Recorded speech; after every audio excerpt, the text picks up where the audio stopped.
ভারী বৃষ্টিতে সিরাজগঞ্জের যমুনা নদীতে পানি বাড়ার সঙ্গে সঙ্গে শুরু হয়েছে তীব্র ভাঙন। কাজীপুর, বেলকুচি, চৌহালি, শাহজাদপুর ও সদরের চর এলাকায় সবচেয়ে বেশি আগ্রাসী নদী। এরই মধ্যে বিলীন হয়ে গেছে সদরের কাউয়াখোলা ইউনিয়নের সরকারি প্রাথমিক বিদ্যালয়ের ভবন। হুমকিতে বাড়িঘর, ফসলি জমি ও শিক্ষা প্রতিষ্ঠান। আতঙ্কে ঘর সরিয়ে নিতে বাধ্য হচ্ছেন অনেকেই। বাড়ি নিয়ে তো গয়টাও যাইতেছি, 8 বার ভাঙছি, এইবারের মাথা 9 বারের মাথা মানে যাইতেছি। জায়গা জায়গা থাকছি, জায়গা জায়গা তো মানে হয়ে গেছে। আমার বাড়ি আছে ওই দিকে পূর্বে সাইডে, বহু দূরে।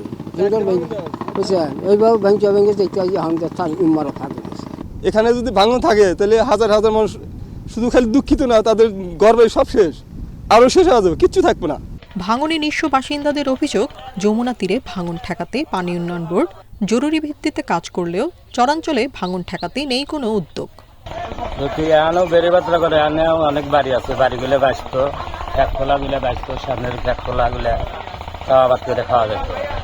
থাকমু কোনে, থাকুনা বাসাও নাই, তাহলে মনে করেন যে বেরি পাত্র দিয়া দিলে আমরা আল্লাহ সহযোগিতা পাবো।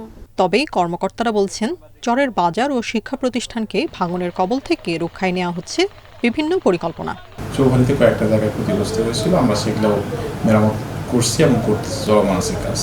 আর এর বাইরেও আমরা সার্ভে করতেছি, এই জায়গাগুলো ভাঙন হচ্ছে, আমরা এই জায়গাগুলো অবজারভেশনে রাখছি এবং সার্ভিসের কর্মীরা যোগাযোগ করতেছি এবং স্থায়ী কোনো কাজের এটা অন্তর্ভুক্ত করা যায় কিনা। জেলার বেলকুচি, চৌহালি, শাহজাদপুর, কাজীপুর এবং সদরের 23টি ইউনিয়ন যমুনা নদীর চর এলাকায় হওয়ায় ভিটেমাটি রক্ষায় স্থায়ী বাঁধের দাবি স্থানীয়দের।